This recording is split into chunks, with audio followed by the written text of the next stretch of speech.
இந்த பொருள் என்ன அப்படிங்கிறது நமக்கு தெரியும். ஆமாங்க, பால் பென்ஸ் தாங்க. இது நமக்கு எதுக்காக யூஸ் பண்றோம் அப்படின்னா, நம்ம ஃபேப்ரிக் நகலாம இருக்கிறதுக்காக நம்ம யூஸ் பண்ணுவோம். என்கிட்ட 2 type of ball pens use பண்றேன். ஸோ இது நான் கிட்டத்தட்ட ஒரு 10 வருஷமா யூஸ் பண்ணிட்டு இருக்கேன். இப்போ வரைக்கும் நல்லா இருக்கு. ஓகேங்களா? நல்லா ஸ்டிஃபா இருக்கு. உங்களுக்கு வளைச்சாலும் வளையாது. ஸோ இதுல நான் பஞ்ச் பண்ணி காட்டுறேன். ஸோ இது ப்ரொமோஷன்லாம் கிடையாது. ஸோ நான் யூஸ் பண்றதுல இது பெஸ்ட்டா இருக்கு. அதனால நான் இது யூஸ் பண்றேன். அதே இது இந்த இதுல இருக்கிறது நான் பாருங்க. இது இப்பதான் வாங்கினேன் ரீசெண்டா. ஓகே, இது கொஞ்சம் 10 வருஷமா இருக்கே, புதுசா வாங்கலாம்னு சொல்லிட்டு வாங்கினேன். ஆனா எவ்வளவு ரஸ்ட் அதுக்குள்ள ஃபார்ம் ஆயிடுச்சுன்னு பாருங்க. ஸோ ரொம்ப ரஸ்ட் ஃபார்ம் ஆயிடுச்சு. ஆனா இது ஃபேப்ரிக்ல குத்தும் போது பாத்தீங்கன்னா இந்த மாதிரி அந்த ஃபேப்ரிக்கே ஹோல் ஆகுது.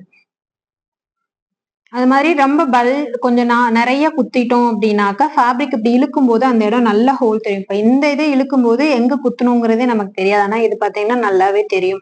சோ அதனால நீங்க இந்த மாதிரி பால் பின்ஸ் எல்லாம் வாங்கும் போது கரெக்டா பார்த்து வாங்கிக்கோங்க.